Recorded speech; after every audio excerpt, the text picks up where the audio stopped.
Hello there and a very warm welcome to Louisville, Kentucky. Churchill Downs, the home of the most famous dirt race on the planet. And yes, believe it or believe it not, South Africa, represented by Team de Kock, have got a runner in the form of the son of Dubawi. His name is Mubtaahij, and he was so truly spectacular in the manner in which he disposed of the field in the UAE Derby by an ever-increasing margin of 8 lengths.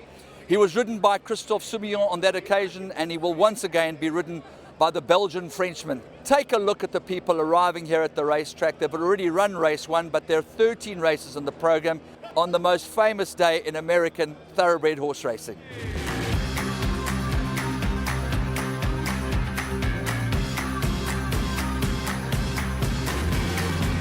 I'm in a sweet spot, I'm feeling good. The sun is shining, I knew it would. The world's a playground, I'm in the clouds. Let me show you what it's all about. Check it out. I'm gonna light it up. Yeah, I'm gonna light it up. Check it out. I'm gonna light it up. Yeah, I'm gonna light it up. Just check it out. I'm gonna light it up. Yeah, I'm gonna light it up. Let me show you what it's all about. Check it out. Well, we're now on the inside of the track. I've just had the opportunity to bump into Barry Irwin, who was in Prince Albert's box. Of course, Mike Woodstock's daughter, Charlene, is married to Prince Albert, and we'll be going up there just now to do some interesting interviews.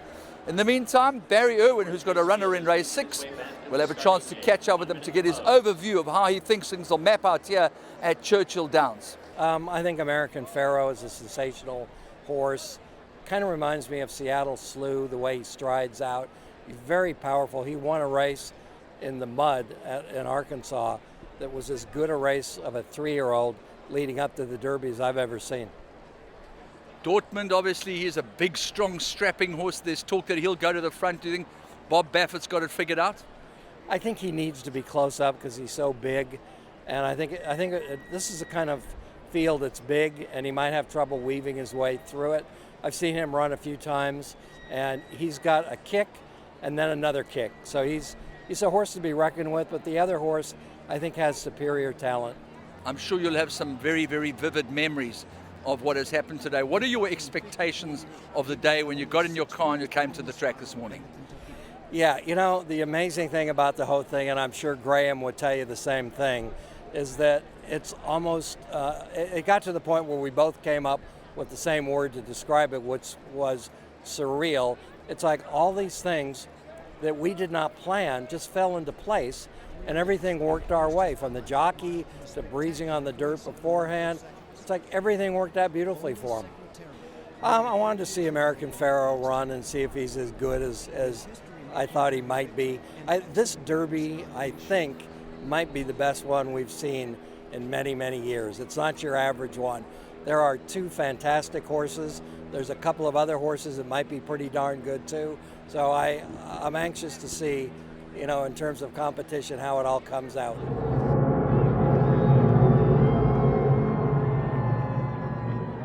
Well, I think it's a group of guys that belong to 2 families. One is the Kelly family, and the other is the Rainier family. And Kelly, that was the patriarch of Grace Kelly, and obviously Rainier goes back to Prince Rainier, who married Grace Kelly, and they collectively, the 2 families, have been coming to the Derby, the Kentucky Derby, for 70 years. It's pretty impressive. It's been 70 years of togetherness here at the Kentucky Derby, and next year you'll be able to say that you'll have attended exactly half of all the Kentucky Derbies ever run.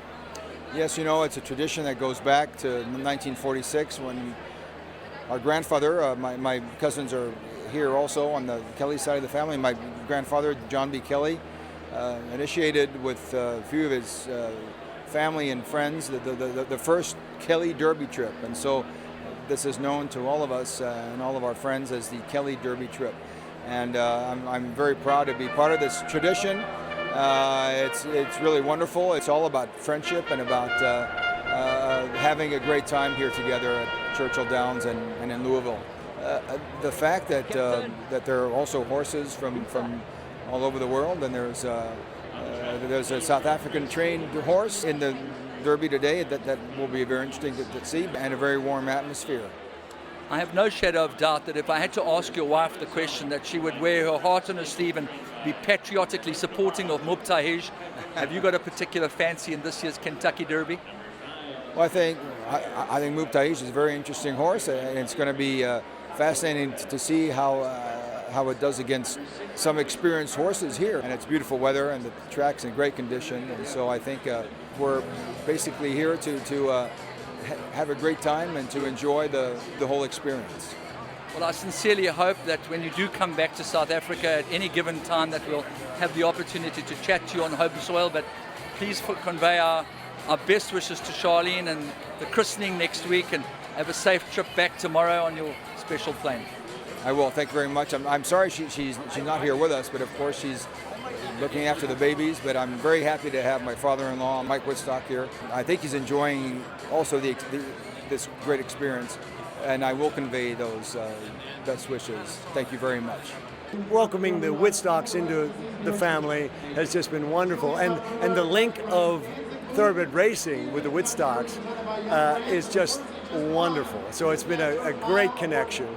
And in fact, standing right here, there was a picture in 1962 of my father, Jack Kelly, and Prince Renier enjoying the Derby. And this year, we'll have their sons, Albert, my cousin John B. Kelly III, and myself, standing in the same spot, now 53 years later. So it's been a wonderful family tradition, just enjoying the tradition of Churchill Downs, thoroughbred racing, and all of that. So. They say the more things change, the more things stay the same. Isn't it just that? You know what? We often say that we say the same jokes every year, but they get funnier. But really, it's such a tradition here at Churchill Downs. And to have all our friends and the family members with us to celebrate now 70 years I can't believe that we're doing it. So it's a great group of folks. Prince Albert has been coming now 20, 30 years, and his schedule is such that he can't come every year, but it's just a wonderful experience. My son is with me here today, and he'll fly back with Albert tomorrow to Monaco, because next weekend we celebrate the baptism of Gabriella and Jacques. And Charlene and Albert have honored my son to be godfather of Jacques. So we'll all be back in Monaco next weekend to celebrate what is the most exciting thing is Gabrielle and Jacques. So that is just all the best. Mike Woodstock has been an inspiration to us all, and the link, he's a hell of a handicapper, excuse my... He loves his horses. He loves the horses, and we have a tradition here in Kentucky where everybody puts in a pool. We all invest our money, and we elect the manager of that pool. This year we elected Mike, and so far it's going very well. But we've got another race going, so we'll have to wait and see. Elizabeth, an absolute delight to have the opportunity to talk to you with this beautiful title that you've achieved, come many social occasions. I'm sure this must be right at the very top of the list. It is. This has been on my bucket list for a very long time, and I've always dreamed of attending the Kentucky Derby, and now to finally be here while representing my country is a dream come true. When did you decide that you were going to throw your hat into the ring and decide that maybe I've got a chance of becoming the most beautiful woman in the United States? That's very kind. I was actually tricked into my first pageant because one of our family friends needed one extra girl in order to have his pageant take place, and I ended up falling in love with the competition, and I went on to win Miss North Carolina, then Miss United States, and I recently just competed at Miss World. And who are you going to bet? Everyone keeps telling me to bet on American Pharaoh, so that's what I think I would put my money on if I could. And they're into the stretch, and it's American Pharaoh who has taken the lead on the outside. In between horses, it's firing line. Dortmund is down at the rail as they come into the final furlong. American Pharaoh, firing line, not done yet. and these two come into the final 16th. It's American Pharaoh in front, firing line. Dortmund is third, Frosted is fourth. Coming to the finish, American Pharaoh and Victor Espinosa have won the Kentucky Derby. In a final time of 2 minutes 3.02 seconds, Victor Espinosa has won the Kentucky Derby 2 years in a row.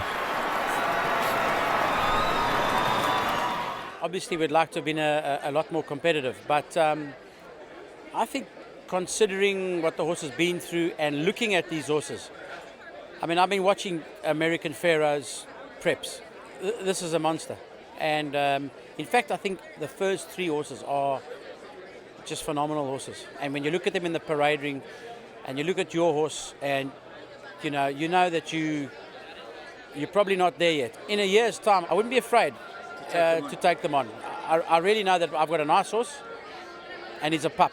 And he got beaten maybe 8 lengths today. Didn't have the speed to go with him. I mean, honestly, these are monsters. It's a different ball game here. But Christoph did say that he slipped coming out the gate, that it didn't really map out the way he wanted it to in the beginning of the race. It didn't map out, yeah. We'd like to have been a lot closer. We got a lot of kickback where we were. He gets a squeeze at the top of the straight and he has to opt for the inside position where we wanted to be out, but he had no choice. Where he was, he had to go there. I still think the horse has acquitted himself well. I think American Pharaoh is one of the best dirt horses they've seen for many, many years in America. And we got beaten 8 lengths by him. And Dortmund and firing line. Yeah. Super horses. Super horses. Mapped out with Dortmund the form. Absolutely. And I think he's a pup. I'd like to put him away. Sheikh Mohammed's crew may have a different view, but for me the right thing would be to take him back to England, put him away, and have a look at the World Cup next year. World Cup next year, going to see a different horse. Like the logistics are incomprehensible. You've got an operation in South Africa, in Durban, in Johannesburg. You're in Dubai, you're in England. These guys have got big operations. They're concentrating on America. Must be almost impossible to try and split your loyalties and split your logistics to handle a Preakness and a Belmont Onslaught when you can take him home and let him grow and mature for the purpose that you have him planned for him with the Dubai World Cup.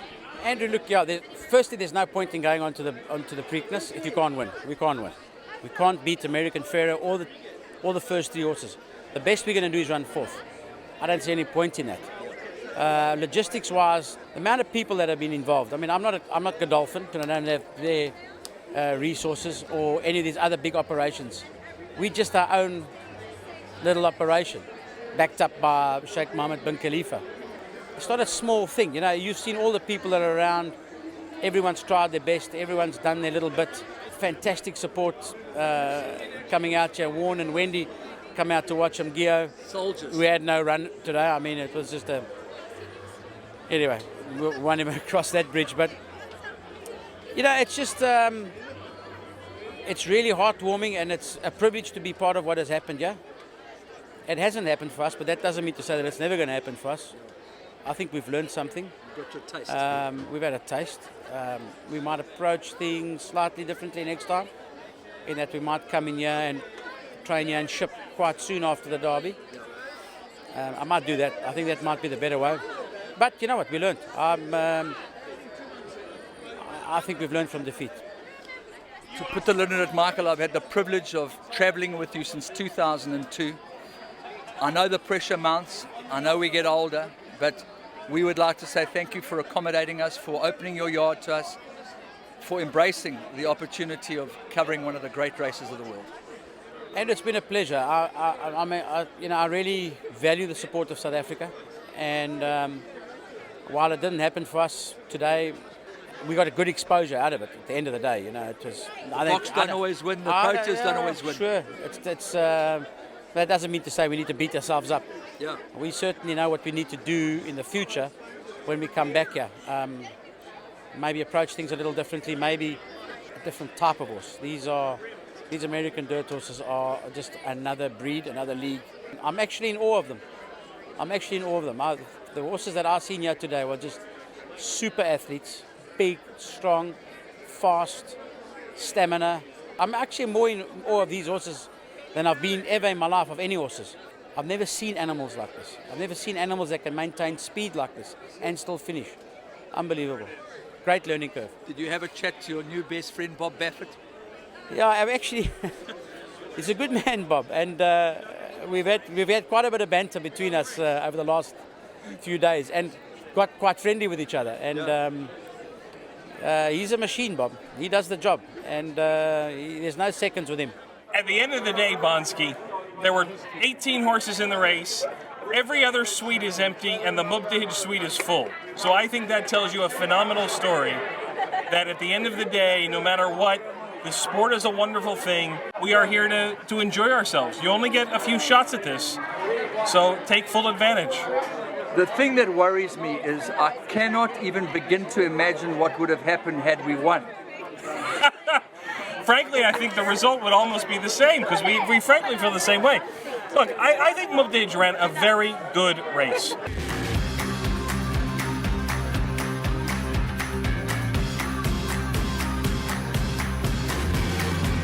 I'm in a sweet spot. I'm feeling good. The sun is shining. I knew it would. The world's a playground. I'm in the clouds. Let me show you what it's all about. Check it